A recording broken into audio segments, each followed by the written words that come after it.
Hello and welcome to The Big Fish on NDTV Profit. Our guest today, global visitor Daniel S. Sullivan, who's Assistant Secretary for Economic, Energy and Business Affairs in the U.S. administration. Daniel, thank you so much for joining us here.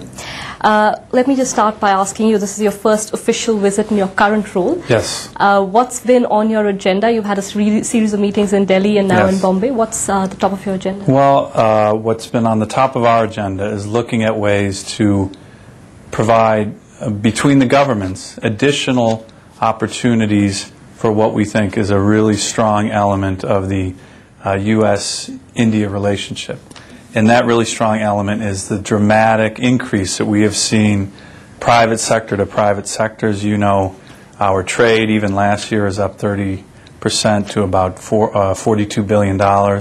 There's a significant increase in American foreign direct investment in India, $12 billion last year in 2007, but also significant investment of Indian investment starting in the United States. 2006 numbers were about $2 billion. So we were looking at ways to look at ways that the governments can build on deepening that economic relationship and that people-to-people relationship. Let me start picking on some specific Sure. issues. One of them on energy security, Sure. which is very relevant in a day when we're talking about $130 per barrel of oil Right. at this stage. One of the comments or suggestions or things that you brought up on the agenda is India and China getting closer to the IEA Yes. and perhaps eventually becoming members. Yes. Help us understand why you think that's relevant and important at this point in time. Yes. Well, as you may know, the International Energy Agency was created in 1973-74 period, really in response to the first oil embargo in the Middle East, which sent prices spiking. And what it meant, the original focus was to bring together the world's largest energy consumers, oil importers, to work together cooperatively, to work together on strategic stocks, the coordination of strategic stock releases during a major supply disruptions. And the IEA has done a good job in that area. It's actually grown into working into other areas. It's really a world leader from an international organization standpoint on energy policies, on policies dealing with energy efficiency. And it still has a very important role to play with regard to strategic stock usage and coordination.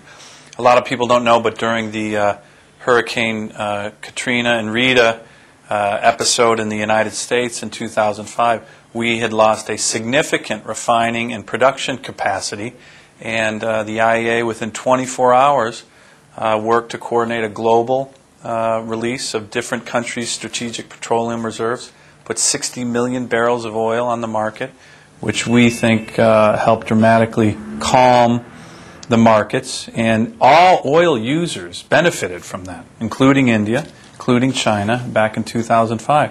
So we think that given where energy prices are today, given that the shape of the economy is much different than it was in 1973, that the key energy consumers still include IEA members, but certainly from a global perspective include India and China, that having them as having the IEA deepen its engagement with China and India and look out towards the issue of membership makes a lot of sense, and it would benefit the IEA, it would benefit India and China, it would benefit the United States, all from a global energy security perspective. True, but the argument could be put across that at this stage of development for countries like India and China, perhaps if you get into a framework of an international organization and then have to look at those viewpoints and those considerations while making your domestic decisions, that perhaps would compromise our ability to control our markets or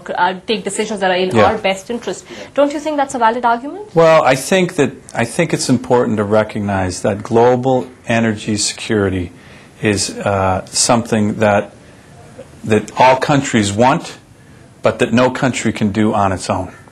That cooperation on these issues is very important, and that's really the entire reason that the IEA was set up. And as I mentioned earlier, it's not just the strategic stock and kind of energy security issues that are a focus, it's also exchanging ideas, exchanging best practices, having a group of energy consumer countries that in many ways have very similar interests. The interests of the United States as a large energy consumer, as a large oil importer, as a large coal user, are very similar to the energy interests of India as a large economy, as a large oil importer, as a large coal user. And that can be said for China as well. So it's also a forum to discuss best practices. And the IEA also looks at different countries' policies. Last year they evaluated U.S. energy policies and gave an objective viewpoint on these policies. And so we think broadening that engagement, particularly given that our interests in a lot of these areas on energy security issues are very similar, it makes a lot of sense. And so that's why it was an issue that I raised both in Beijing and in Delhi in my meeting.